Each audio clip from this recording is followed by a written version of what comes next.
magsiawit na bayan. Pinagpala ka, dakilang biyayang pangako niya, sumilay na. Sinauna mong hangarin, ang taong ay tubusin, upang siya ay makapiling, mapag-irog na Diyos natin. Bayan, magsiawit na bayan, pinagpala ka, dakilang biyayang pangako niya, sumilay na. Dakilang biyayang pangako niya, sumilay na.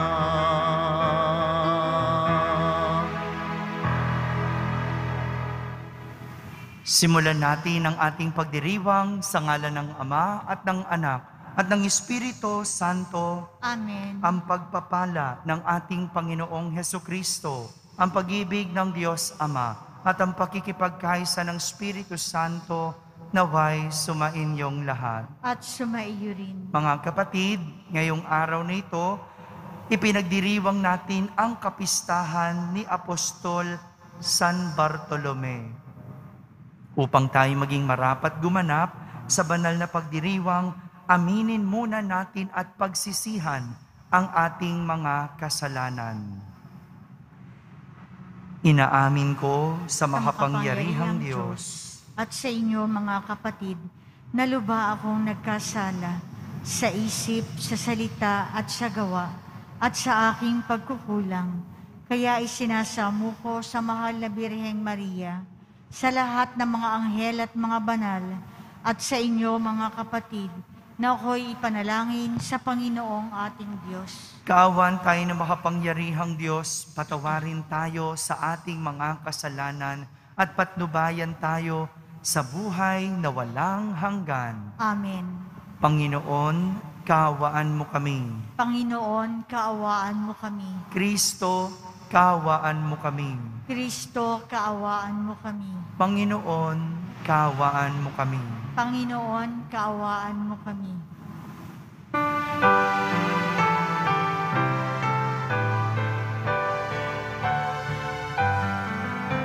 Papuri sa Diyos, papuri sa Diyos, papuri sa Diyos sa kaitaasan, at sa lupa'y kapayapaan, at sa lupa'y kapayapaan, sa mga taong kinalulugdan niya.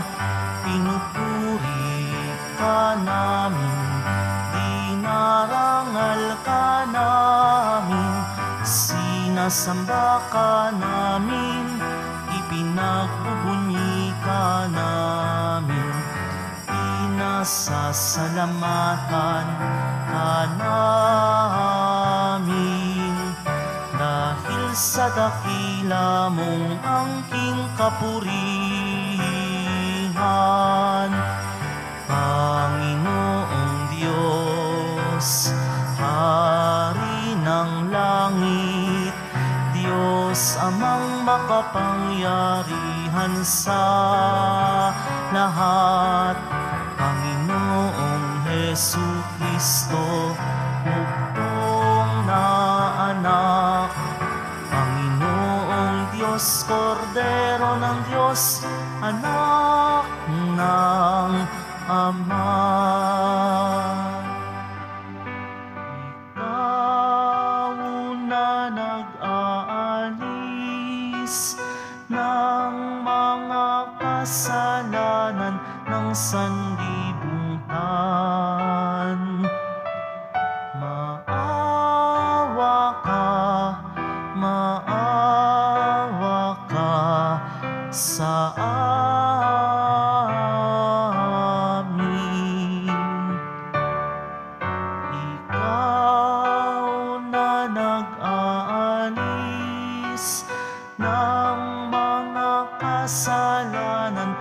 sanlibutan.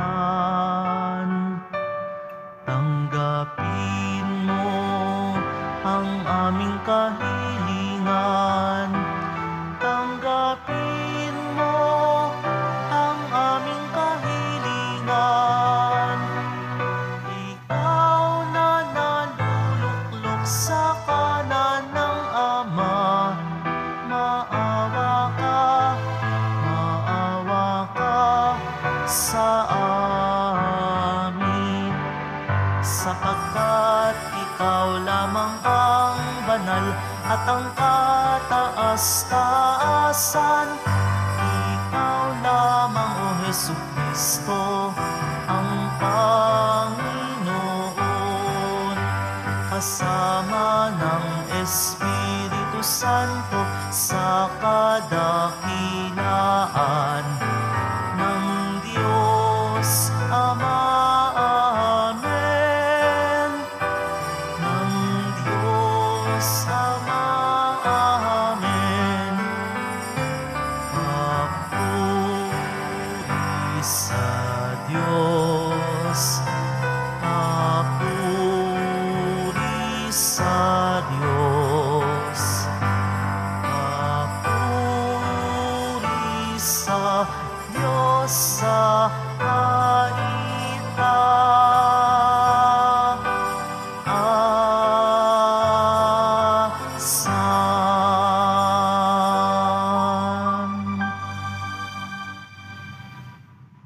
Manalangin tayo. Ama naming makapangyarihan, gawin mong matibay ang aming pananampalataya na nag-ugnay kay Apostol San Bartolome sa buklod ng hindi magdarayang pakikipag-ugnayan ng apostol na ito sa iyong anak. Bilang tugon sa kanyang pagdalangin, ang sambayanan mo naway maging pananda ng iyong pagdiligtas sa lahat ng bansa. Sa pamamagitan ni Jesucristo, kasama ng Espiritu Santo, magpa sa walang hanggan. Amen. Pagbasa mula sa aklat ng pahayag.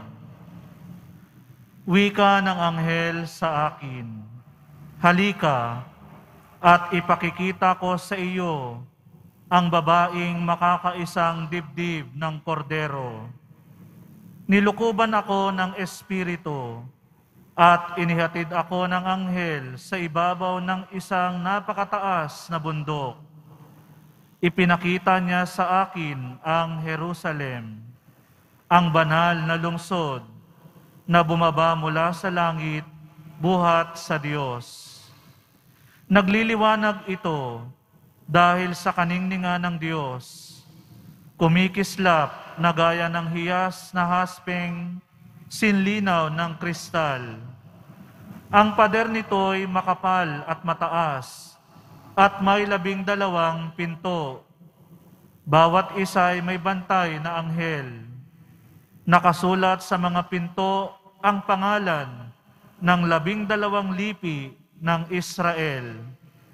3 ang pinto ng bawat panig. 3 sa silangan, 3 sa timog, 3 sa hilaga, at 3 sa kanluran. Ang pader ng lungsod ay may 12 saligang bato at nakasulat dito ang pangalan ng 12 apostol ng Kordero. Ang salita ng Diyos. Salamat sa Diyos. Talastas ng mga tao, dakilang paghahari mo. Talastas ng mga tao, dakilang paghahari mo. Magpupuring lahat sa iyo, O Panginoon, ang iyong nilalang. Lahat mong nilikha ay pupurihin ka't pasasalamatan. Babanggitin nilang tunay na dakila ang iyong kaharian, at ibabalitang tunay kang dakilat makapangyarihan. Talastas ng mga tao, dakilang paghahari mo. Dakila mong gaway upang matalastas lahat ng tao. Mababatid nila ang kadakilaan ng paghahari mo.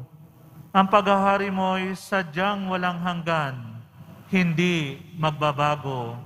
Talastas ng mga tao, dakilang paghahari mo. Matuwid ang Diyos sa lahat ng bagay niyang ginagawa.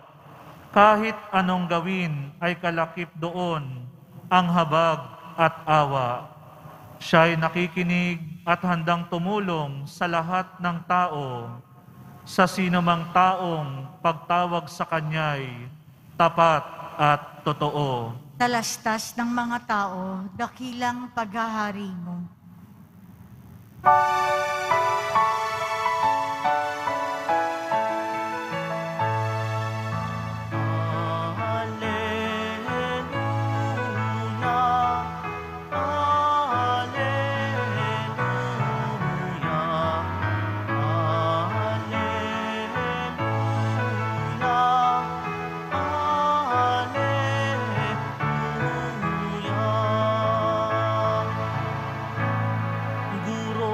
Anak na butihin ng Diyos Amang masintahin, ika'y hari ng Israel. Alleluia, Alleluia, Alleluia.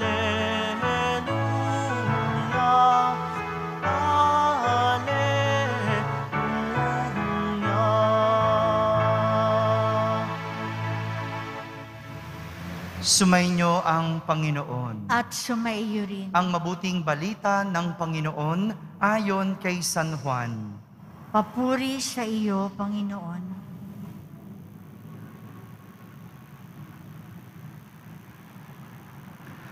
Noong panahong iyon, hinanap ni Felipe si Natanael at sinabi rito, "Natagpuan namin si Jesus na taga Nazaret, ang anak ni Jose."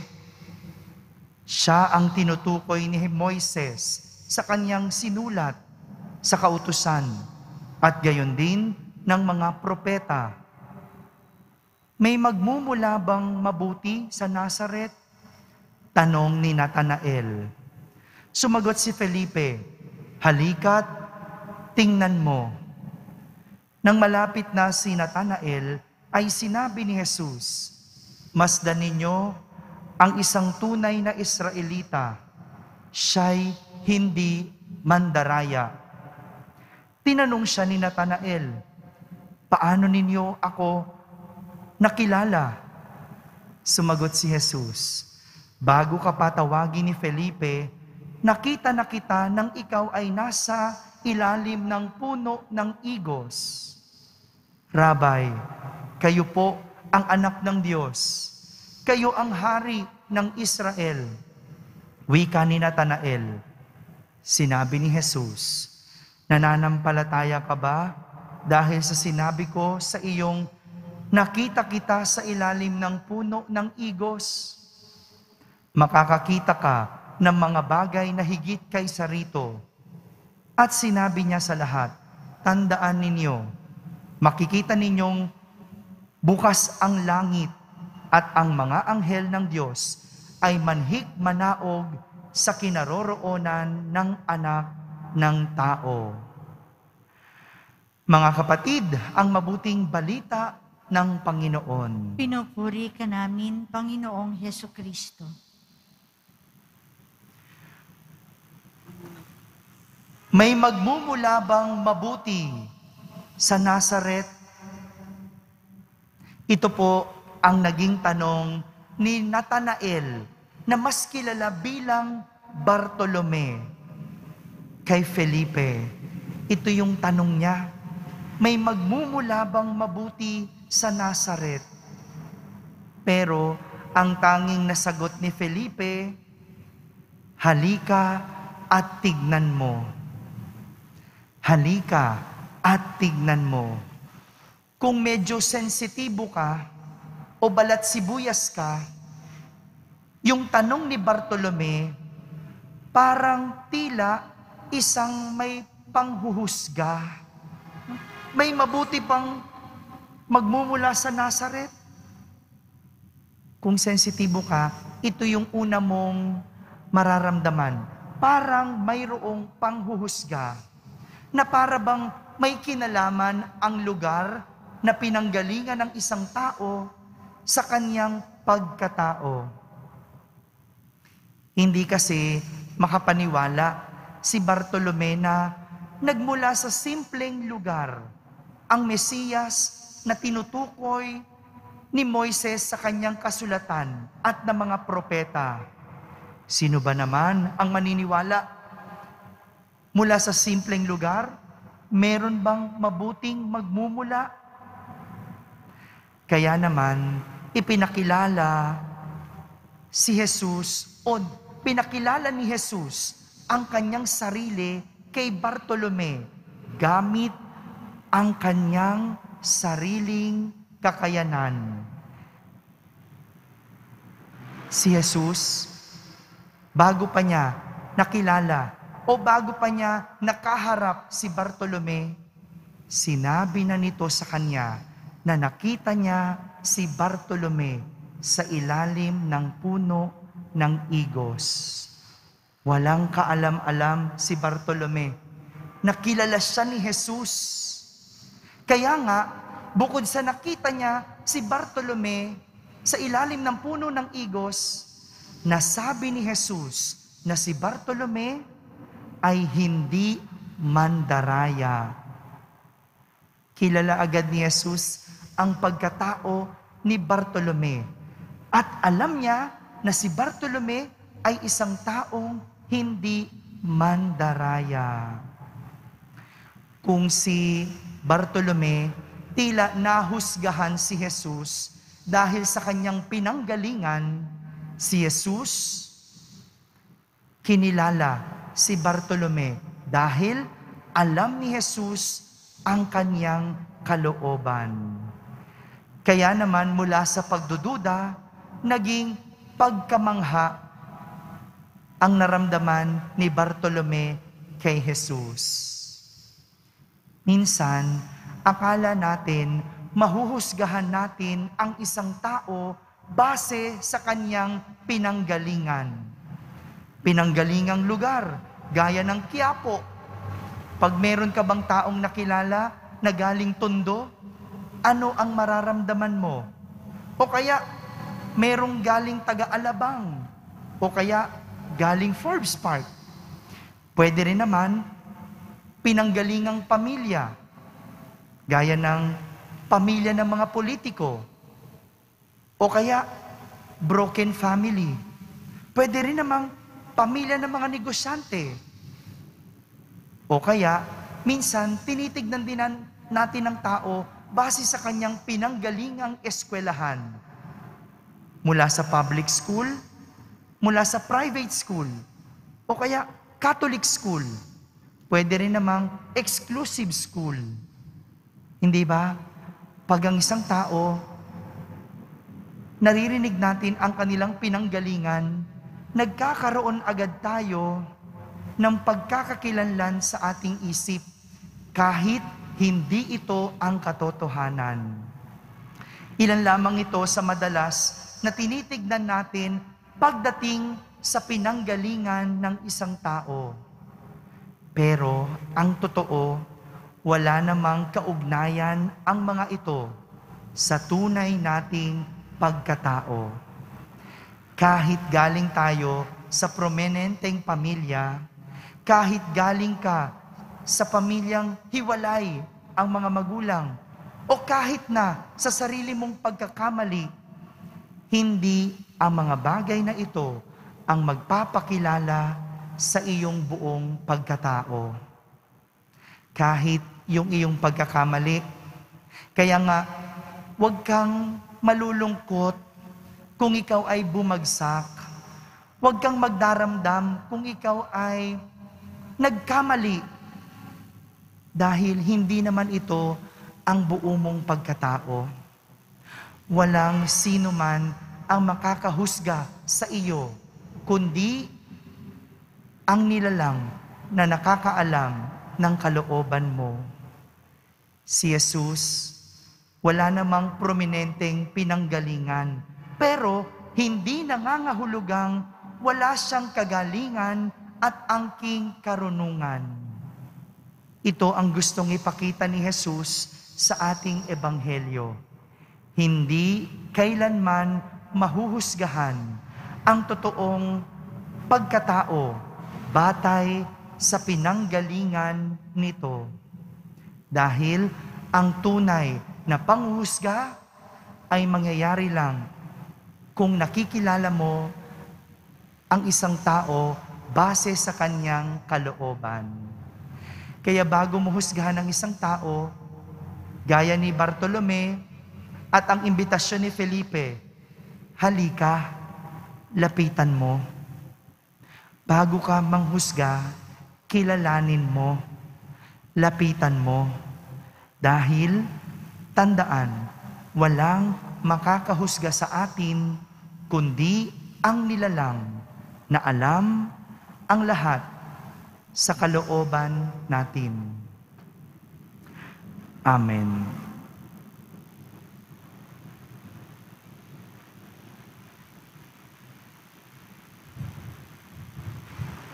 Minamahal kong mga kapatid, sa ating pagpaparangal sa apostol na isang lalaking hindi makakagawa ng panliling lang, lumapit tayo sa Ama ng may pagtitiwala. Binubuksan sa pamamagitan ng panalangin ang ating mga puso, kaya't ating sambitin, Panginoon, basbasan mo kami na iyong hinubog sa pamamagitan ng pananampalataya ng mga apostol. Panginoon, basbasan mo kami na iyong hinubog sa pamamagitan ng pananampalataya ng mga apostol. Ang simbahan naway maging bukas sa mga pagkilos ng Espiritu, lalo na sa mga samahang pinagyayaman ang pananampalataya ng bayan ng Diyos. Manalangin tayo. Panginoon, basbasan mo kami na iyong hinubog sa pamamagitan ng pananampalataya ng mga apostol. Ang mga pinuno ng pamahalaan naway maging karapat-dapat sa karangalan at dignidad sa pamamagitan ng kanilang tapat at ulirang pagtupad sa tungkulin. Manalangin tayo. Panginoon, basbasan mo kami na iyong hinubog sa pamamagitan ng pananampalataya ng mga apostol. Magkaroon nawa ng mga programa para sa paghubog sa mga kabataan. Manalangin tayo. Panginoon, basbasan mo kami na iyong hinubog sa pamamagitan ng pananampalataya ng mga apostol. Ang mga may sakit naway makatagpo ng tulong sa paglilingkod ng simbahan. Manalangin tayo. Panginoon, basbasan mo kami na iyong hinubog sa pamamagitan ng pananampalataya ng mga apostol. Ang mga yumaong tapat sa Panginoon naway makabahagi sa kaluwalhatian ng langit. Manalangin tayo. Panginoon, basbasan mo kami na iyong hinubog sa pamamagitan ng pananampalataya ng mga apostol. Sa katahimikan, ating ilapit sa Diyos ang ating mga pansariling kahilingan.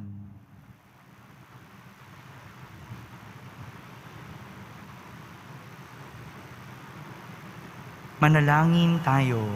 Panginoon, basbasan mo kami na iyong hinubog sa pamamagitan ng pananampalataya ng mga apostol. Ama, habang ipinararating namin sa iyo ang mga panalangin ito sa tulong ni San Bartolome, tulungan mo kaming magmahal sa iba at magtiwala sa iyong pagpapala sa pamamagitan ni Kristo na ating Panginoon. Amen.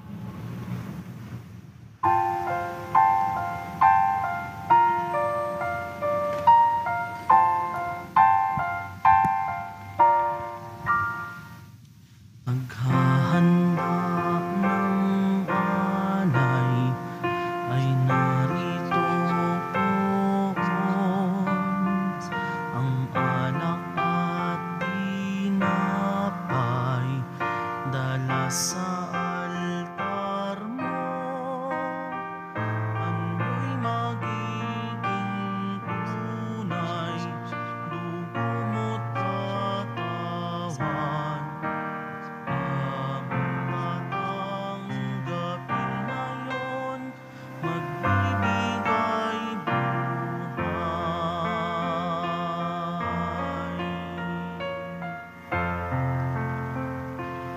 Manalangin kayo mga kapatid upang ang paghahain natin ay kalugdan ng Diyos amang makapangyarihan. Tanggapin nawa ng Panginoon itong paghahain sa iyong mga kamay, sa kapurihan niya at karangalan sa ating kapakinabangan at sa buong sambayanan niyang banal. Ama naming lumikha, sa kapistahan ngayon ni Apostol San Bartolome, tuwangan nawa kami ng kanyang pagdalangin sa paghahain namin ng pagpupuri at pagpapasalamat sa iyo.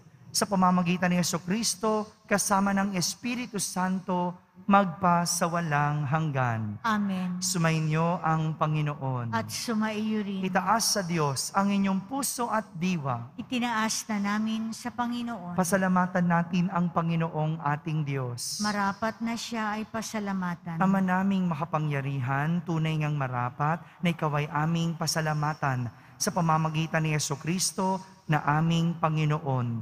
Itinatag niya ang iyong sambayanan at ang mga apostol ay saligat katuwang sa pagpapanatili ng iyong pagmamahal na di magwawakas kahit kailan. Kaming sambayanan mo dito sa daigdig ay katibayan ng pamumuhay sa langit.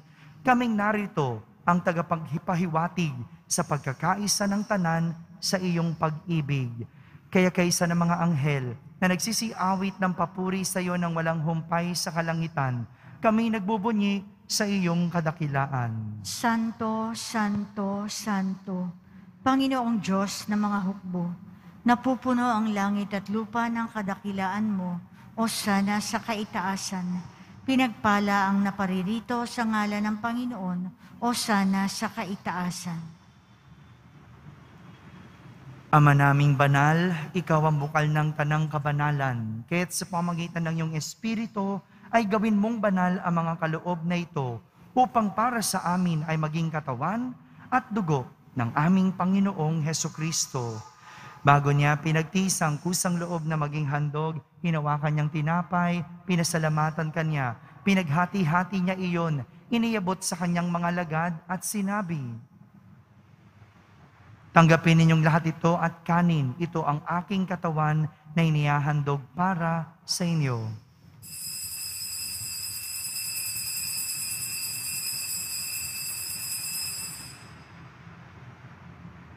Kaya hindi naman, nung matapos ang hapunan, hinawakan niyang kalis, muli kanyang pinasalamatan, iniabot niya ang kalis sa kanyang mga lagad at sinabi,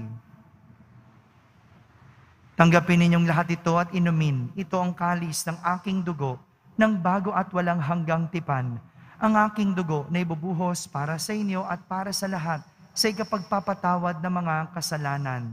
Gawin ninyo ito sa pag-alaala sa akin."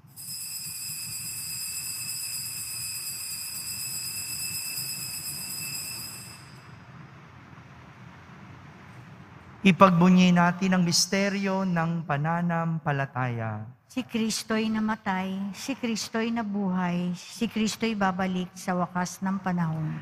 Ama, ginagawa namin ngayon ang pag-alaala sa pagkamatay at muling pagkabuhay ng iyong anak, kaya't inaalay namin sa iyo ang tinapay na nagbibigay buhay at ang kalis na nagkakaloob ng kaligtasan. Kami nagpapasalamat dahil kami iyong minarapat na tumayo sa harap mo para maglingkod sa iyo. Isinasamo namin kaming magsasalo-salo sa katawan at dugo ni Kristo ay mabuklod sa pagkakaisa sa pamamagitan ng Espiritu Santo.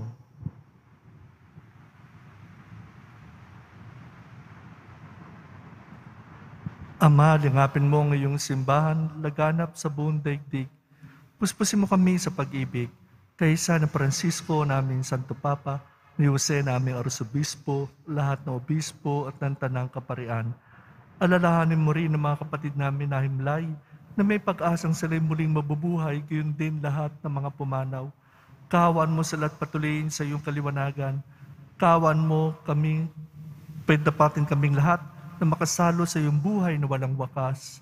Kaisa na mahal na Birhen Maria, ina-ina ng Diyos, na kanyang kabiyak na puso na sa San Jose, kaisa ng mga apostol ni San Juan Bautista, lahat ng mga banal na namuhay dito sa daigdig na kalulugod sa iyo, may pagdiwang nawa namin ang pagpupuri sa kararangal mo sa pamamagitan ng iyong anak na aming Panginoong Jesucristo.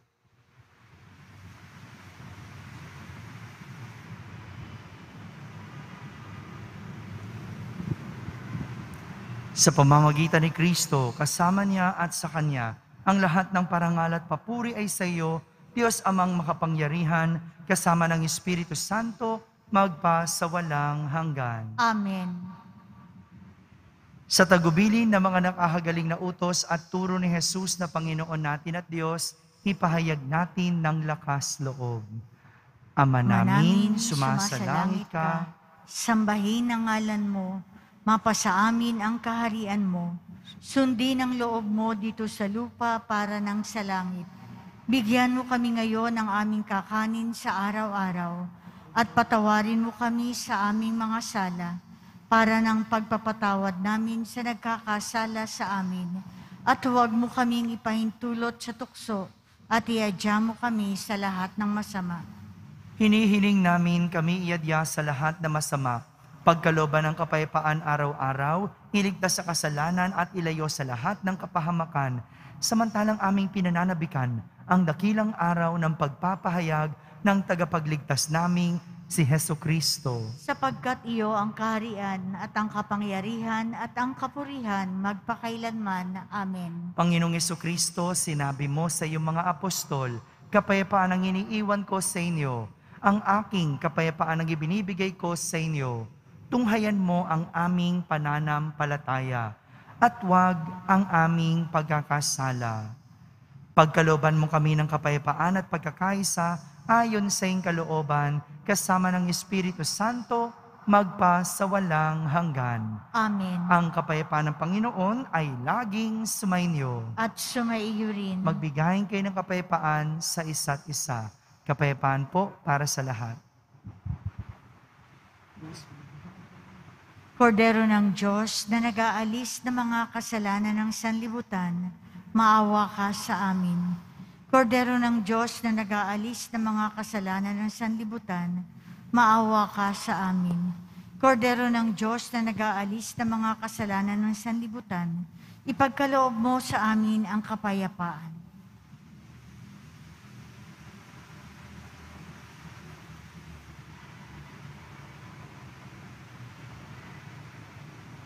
Ito ang kordero ng Diyos.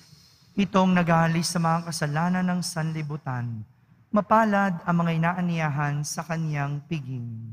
Panginoon, hindi ako karapat-dapat na magpatuloy sa iyo, ngunit sa isang salita mo lamang ay gagaling na ako.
Jesus, my Savior, my Lord. Jesus, Jesus, my Savior, my Lord.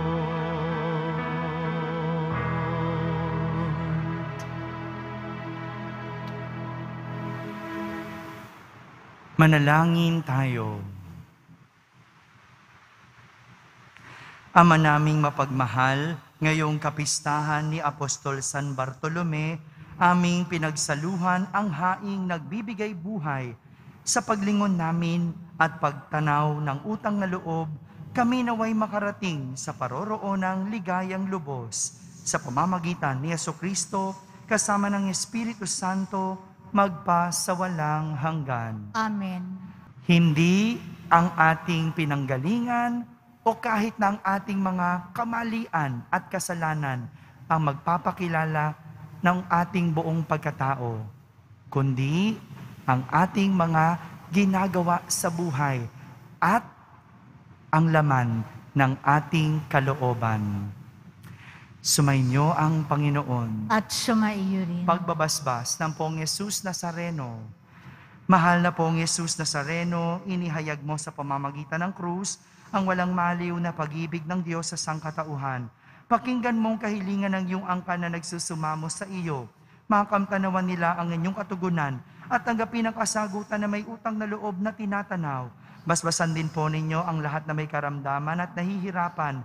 Sa pamamagitan ng bendisyon na ito, naway maalala nila ang mga pangako nila noon sa binyag na ikaw ang kanilang iibigin at pagdilingkuran bilang Panginoon magpa sa walang hanggan. Amen. At pagpalain kayo na makapangyarihang Diyos, Ama, Anak, at Espiritu Santo. Amen. Tapos na po ang ating pagdiriwang, humayiking taglay ang pag-ibig at kapayapaan ng Poong Yesus Nazareno. Salamat sa Diyos.